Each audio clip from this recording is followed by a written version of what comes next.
कहते हैं कि हमारे बीच में आत्माएं भी रहती हैं। एक ऐसी ही कहानी आपके बीच लाया हूं। पहला भाग। इस कहानी में सभी पात्र काल्पनिक हैं। ये बात एक छोटे से गांव की है। उस गांव में मात्र 200 घर थे। सभी अपना जीवन हंसी खुशी से काट रहे थे। सब लोग मिलजुल कर अपना जीवन व्यतीत कर रहे थे। गांव का मुखिया भी बहुत अच्छा था। गांव के लोगों का अच्छे से ध्यान रखता था। लेकिन एक समस्या होती थी। गांव के लोगों को अपना अनाज दूर शहर में बेच के आना पड़ता था और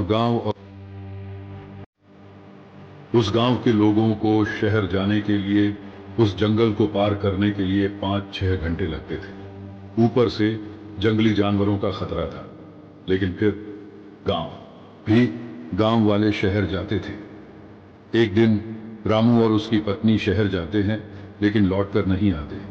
पूरा दिन गुजर जाता है, वो दोनों शहर से लौटकर नहीं आते हैं। इससे गांव के लोगों को लगता है कहीं अपने रिश्तेदार के यहाँ चले गए हों। लेकिन तो दिन बीत जाते हैं, वो लोग लौटकर नहीं आए। इससे गांव के लोगों में डर का माहौल बन गया। बात पूरे गांव में आग की तरह फैल गई। जब गांव वालों ने ये बात गांव के मुखिया को बताई तो मुखिया जी को भी इस बात का डर लगा। और गांव वालों को मुखिया जी ने आश्वासन दिया और बोला, आप लोगों को डरने की कोई जरूरत नहीं है। मैं इस बात का पता लगाया जाएगा कि आखिर वो लोग कहां गए। दूसरे दिन मुखिया जी पास के गांव में जाते हैं, लेकिन उन लोगों का कोई अता पता नहीं लगा। मुखिया को भी चिंता सताने लगी। गांव में अशांति का माहौल बन गया था, लेकिन उनका कोई पता नहीं चला। कुछ दिन बीत गए और गांव वाले फिर से अपनी जिंदगी जीने लगे और अपने बच्चों को इस बात का पता नहीं चलने दिया कुछ लोगों का। गांव के लोग तो तरह तरह की बातें करने लगे।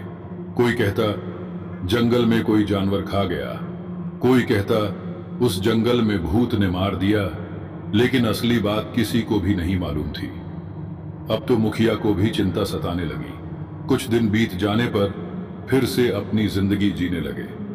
फिर एक दिन गांव से एक आदमी और गायब हो गया। उसको भी बहुत तलाश किया, मगर नहीं मिला। अब गांव वालों को लगा कि कुछ तो है उस जंगल में।